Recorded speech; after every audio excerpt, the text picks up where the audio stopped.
Hello guys, good afternoon. So for today's video po, may gagawin tayo kasi may bago si Meta at ito yun.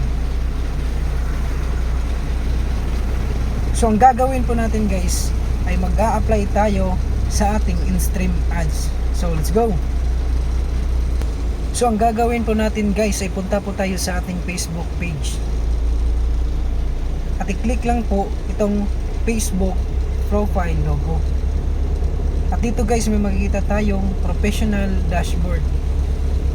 At sa ibaba nito guys merong nakalagay na monetization. So i-click lang po yan natin guys. Pagkatapos guys i-click natin yung in-stream ads.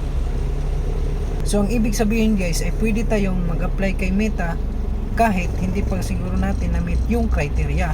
So sa akin guys may nagawa na po akong message para mag-apply tayo o masubmit natin yung ating interest kay Meta.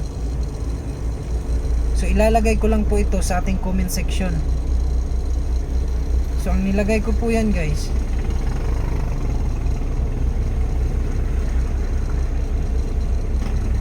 Dear Facebook team, good day. I hope you will give me a chance to have in-stream ad features on my Facebook account. I promise to upload useful and original content and I won't violate Facebook community standards and policy.